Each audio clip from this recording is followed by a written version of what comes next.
Hello दोस्तों, कैसे हैं आप लोग। हमारी आज की कहानी का नाम है बलिदान। अल्हड़ बिंदास पढ़ाई और सहेलियों में मस्त रहने वाली आरती अभी स्नातक के अंतिम वर्ष में ही थी। उम्र रही होगी मुश्किल से 18-19 वर्ष। तभी एक दिन माँ ने बताया उनके किसी परिचित परिवार ने अपने बेटे के लिए उसे पसंद कर लिया है और वे उसे अपने घर की बहू बनाना चाहते हैं। आरती हैरानी से माँ का मुंह देखती रह गई। अभी तो उसकी पढ़ाई भी पूरी नहीं हुई और उसे बिना देखे ही बहू बनाने की तैयारी हो गई। बड़ा अजीब लगा उसे। माँ ने बताया, जब हम लोग किसी शादी में गए थे, वहां पर ही लड़के के परिवार वालों ने और लड़के ने उसे देखकर पसंद कर लिया था। बाकी औपचारिकताएं बाद में पूरी कर ली जाएंगी। आज से 50 साल पहले इसी तरह ही शादियां होती थीं। खैर, देखने दिखाने की रस्म पूरी हुई और रिश्ता तय हो गया। जल्दी ही शादी भी हो गई। आरती इस घर में बड़ी बहू बनकर आई। परिवार में 3 बेटे 2 बेटियां और सास ससुर थे। आरती के पीहर के परिवार में 2 भाई 2 बहनें थे और वह सबसे छोटी थी, इसलिए एकदम बेफिक्र मन की मालिक घर के कार्यों से जिम्मेदारियों से एकदम मुक्त थी। शादी के वक्त सभी उससे कह रहे थे, आरती उस घर की सबसे बड़ी बहू बन के जा रही हो, बहुत भाग्यशाली हो। वहां तो तुम्हें इतना मान आदर प्यार मिलेगा और बड़ी बहू होने के नाते तुम्हारा रौब भी रहेगा। अपनी देवरानियों पर भी रौब झाड़ोगी। वाह, मजे हो गए तुम्हारे तो। घर की बड़ी बहू बनकर सुनकर वह भी बहुत खुश हो रही थी और मन में आनंद की तरंगें उठ रही थी। सचमुच परिवार के सभी सदस्यों ने उसे सिर आंखों पर बिठा के रखा।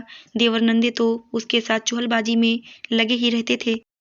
सास ससुर भी बहुत प्रेम से पेश आते थे। जब घर में कोई मेहमान आते तो उसका परिचय या हमारे घर की बड़ी बहू है कहकर कराया जाता तो वह अपने आप को गौरवान्वित महसूस करती, चूंकि मायके में उसने कभी कुछ खास काम नहीं किए थे। इसलिए यहाँ बड़े परिवार में काम करने में उसे कुछ कठिनाई तो महसूस होने लगी थी। बेशक सब मिलजुल कर काम करते थे, लेकिन फिर भी उसे कई बार अपराध बोध महसूस होता। एक दिन ससुर जी बोले, बहू आज 4 लोगों को खाने पर बुलाया है, तुम अपनी कोई बढ़िया सी स्पेशल डिश जरूर बनाना, ताकि हम लोगों को गर्व से बताएं कि हमारी बहू कितनी निपुण है। वैसे भी बड़ी होने के नाते तुम्हारी जिम्मेदारी है कि घर आए मेहमान की बहुत अच्छे से आवभगत की जाए। पति भी हाँ में हाँ मिलाते हुए कहा, अब धीरे धीरे तुम्हें अपने सारे फर्ज निभाने शुरू करने ही होंगे।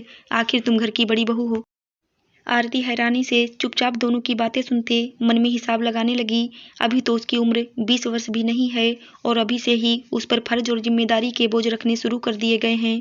या कैसी सोच है, पढ़ाई करते करते ही उसकी शादी हुई। वह तो दुनियादारी के बारे में कुछ जानती भी नहीं और यहाँ एकाएक उससे फर्ज और जिम्मेदारियों की बातें की जा रही हैं। अब तो देवर भी फरमाइश करते, भाभी मेरे दोस्त आए हैं, जरा बढ़िया सी चाय बनाकर पिला दीजिए ना।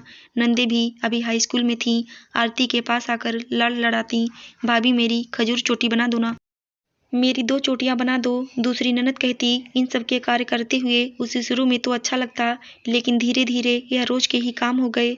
बड़ा परिवार होने के कारण वैसे ही काम ज्यादा होते हैं। उस पर परिवार का कोई ना कोई सदस्य उसे कुछ ना कुछ काम करने को कह देता। बहू मुझे मंदिर जाना है, मेरी ड्रेस प्रेस कर दो। सास कहती, आरती मेरी शर्ट पैंट निकाल दो, लेट हो रहा हूँ। पति मनोज गुहार लगाता, वह अपने कमरे की ओर मुड़ने को होती। तभी ससुर जी कहते, बहू 1 कप चाय बना दो। सास कहती, वाह कितनी डिमांड है बहू की। इसी तरह खट्टे मीठे अनुभवों के बीच 1 वर्ष बीत गया। अगले 5 वर्षों में आरती 2 प्यारे बच्चों की मां बन गई और उसके दोनों देवरों की शादियां हो गईं। दोनों देवरानियां उसे रसोई के कामों में मदद तो करती और उसके दोनों बच्चों को संभालने में भी थोड़ा बहुत सहयोग देती।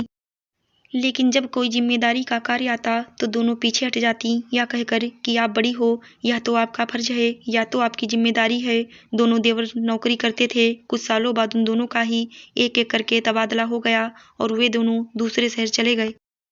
दोनों ननद भी अब ब्याह के लायक हो गई थी। अब उन दोनों के लिए लड़के देखना, शादी की तैयारी करना, यह सारी जिम्मेदारी भी आरती के ऊपर डाल दी गई। तुम बड़ी बहू हो या तुम्हारा फर्ज है, या कहकर अगर वह इस बारे में पति से कुछ कहती, क्यों छोटों पर जिम्मेदारी नहीं डाली जाती, सब उसी पर क्यों डाली जाती हैं, तो वह कहता, यह तो जमाने की रीत है, हमेशा से ही अधिकांश जिम्मेदारियां बड़ों पर ही डाली जाती हैं, चाहे वह बड़ा बेटा हो या बड़ी बहू हो। वह हैरान हो जाती, यह कैसे रिवाज हैं, सभी को सब काम मिलजुल कर करना चाहिए, अकेले बड़े पर सारा बोझ क्यों डाला जाता है। दूसरे शहर में रहने वाले मामा ससुर का निधन हो गया तो दोनों देवर देवरानियों को वहां जाने के लिए कहा गया, लेकिन कोई भी तैयार नहीं हुआ। दोनों ने ही कह दिया, बड़ी भाभी को ही भेज दीजिए, वह बड़े हैं, उन्हें सब कुछ पता है, हमें तो पता ही नहीं। क्या रीति रिवाज होता है। बच्चों को पति और नंदों के भरोसे छोड़कर आरती को सास ससुर के साथ वहां जाना पड़ा। उसे अपने बड़ी होने पर जो गर्व और खुशी महसूस होती थी, अब लगने लगा इससे तो वह मंझली या छोटी बहू होती तो ज्यादा अच्छा रहता।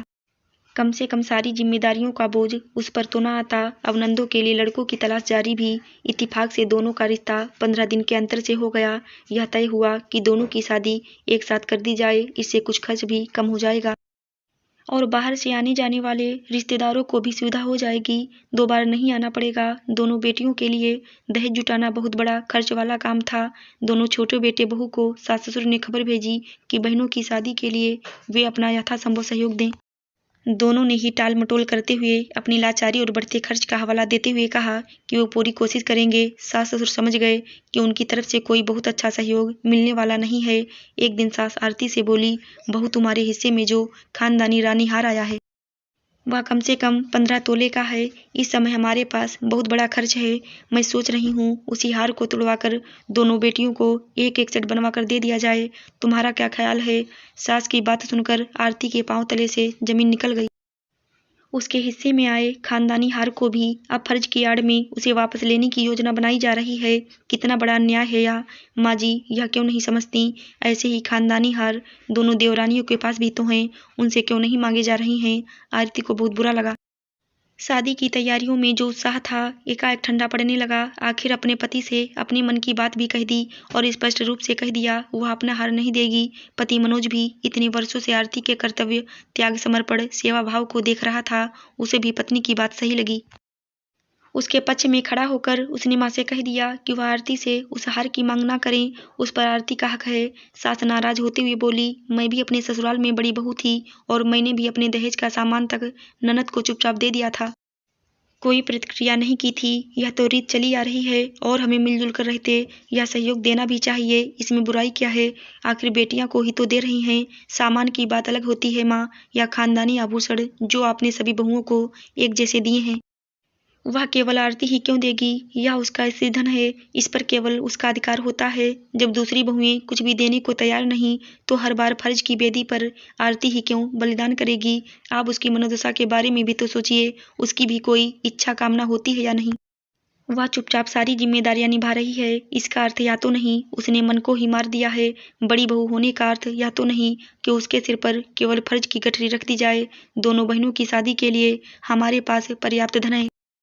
हम यथासंभव उन्हें सब कुछ देंगे। फिर आरती से खानदानी आभूषण की मांग सहयोग के नाम पर रखना अनुचित है। दोनों नंदों की शादी की सारी जिम्मेदारी भी आरती खुशी खुशी उठा रही है।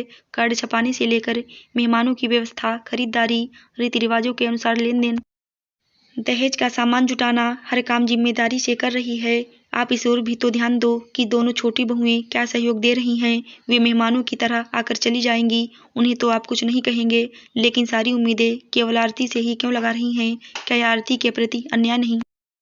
बेटे की बातें सुनकर पहली बार सास को महसूस हुआ कि वह पुरानी परंपरा, रीति रिवाजों को ध्यान में रखते हुए उसी सोच के अनुसार चल रही थी।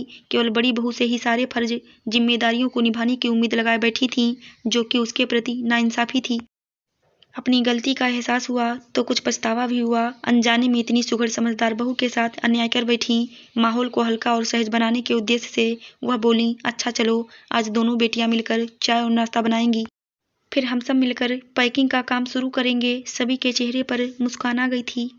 आशा करती हूँ दोस्तों आपको हमारी कहानी जरूर अच्छी लगी होगी। कहानी अच्छी लगी हो तो चैनल को लाइक, सब्सक्राइब, शेयर जरूर करें। धन्यवाद।